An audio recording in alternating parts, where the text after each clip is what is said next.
We are gathered here today to celebrate and remember one of PlayStation's greatest mascots ever to grace our lives. He was a true icon for this little planet, nay, this big planet, and we should never forget him. Who is that, am I right? Okay, hear me out. This, but with this. Right? Look, I love Astrobot. I think it's a great new mascot for the PlayStation universe, and the games have only gotten better at creating a fun, charming experience that doesn't need to take itself too seriously, and can instead focus on bringing old school style video games to a modern format, making the most of the tech we have nowadays. I can't wait to see more of this character and see what new games and appearances will come in the future.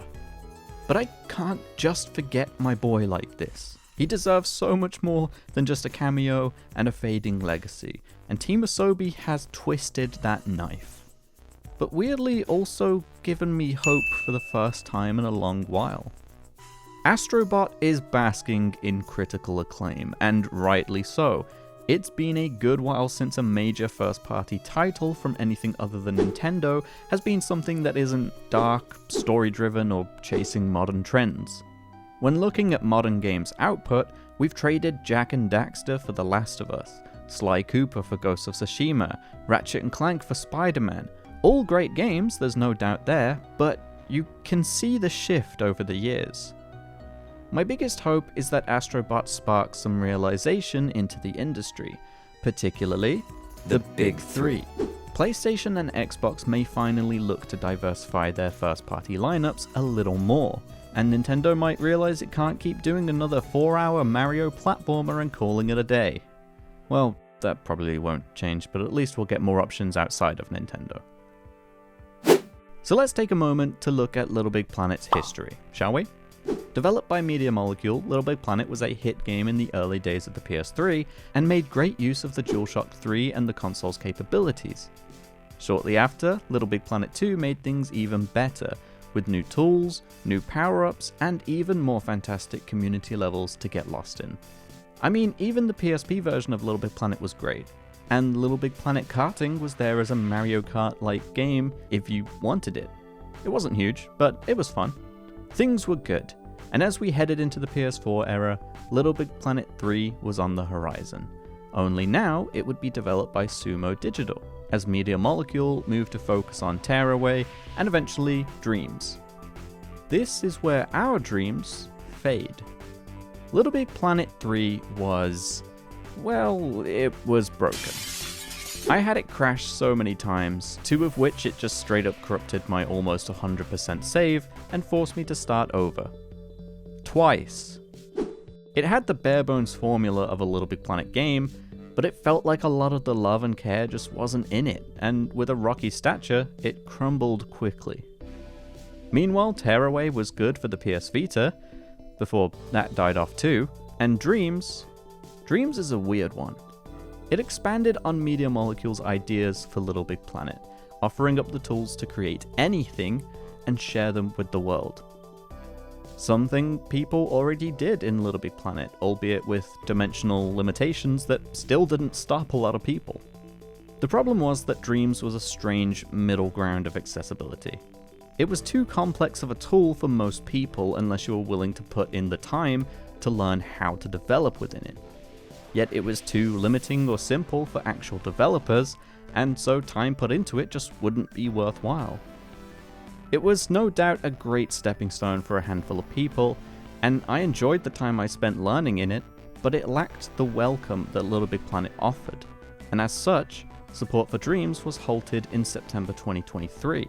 Following that, and the closure of servers for LittleBigPlanet 1 and 2, LittleBigPlanet 3's online services were taken down in January 2024, and are now officially offline indefinitely.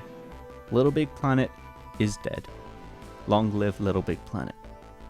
We did get Sackboy, a big adventure for the PS5 when that launched, but outside of being a fun cookie-cutter platformer, it still felt like it was missing something.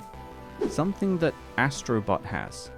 Now don't get me wrong, I'm not saying we should replace Astrobot with the return of Sackboy, or balance two different 3D platforming giants for the console.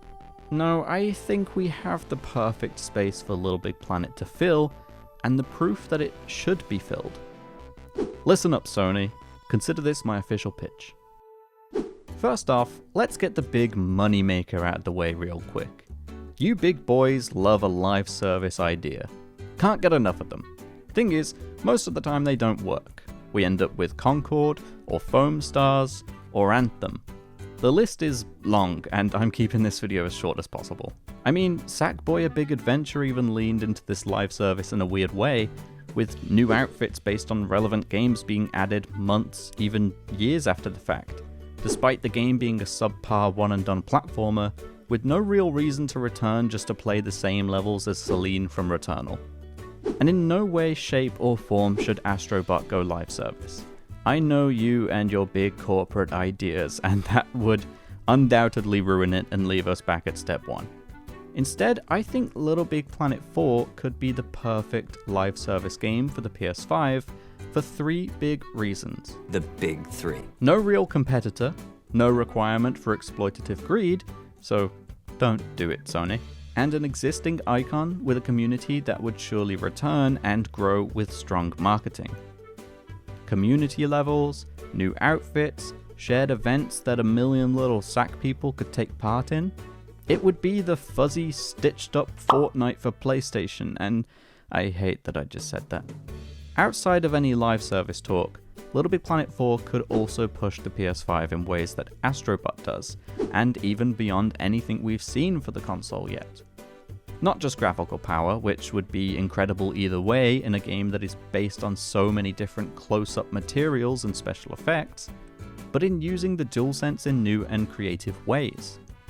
Remember Astro's Playroom showing off the DualSense? Remember infamous Second Son making us use the DualShock 4 as a spray can? Yeah, stuff like that, but mixed with the imagination of millions of people. We just don't have enough games where people can create and share with the world, and more often than not, they'd be tied into a game as a side thing, not the core focus, and in turn, not getting any strong support or attention. And that's not only a shame, but also a huge gap to fill in the market, and a gap that already was filled years ago. Now, there's a little big elephant in the room that we need to talk about. Sumo Digital. I have nothing against the team there, but I think we have two good reasons to pass LittleBigPlanet 4 off to someone else. Now, the easy answer would be Team Asobi.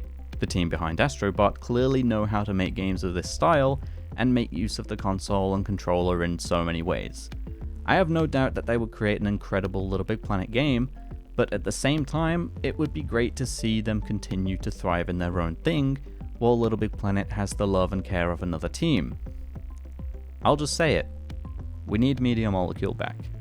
The industry needs them back. With LittleBigPlanet left to fade in history and support for Dreams no longer continuing, it would be the perfect time for the return of Media Molecule to foster the return of Sackboy. Astrobot is clear proof that the world needs more games like this. Needs more unserious mascots and less hyper-realism narratives, and that LittleBigPlanet 4 would be welcomed with open arms into a modern market, with plenty of ways for it to thrive and live a long, renewed life. Hiring programmers, are you, Media Molecule? I think I've said everything I've been dying to say without delving too much into a rant.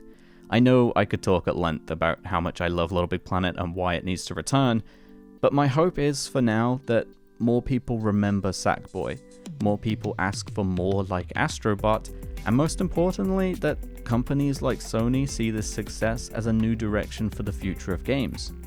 Sure, don't stop making narrative games entirely, but make a little room for some of those lovable mascots too.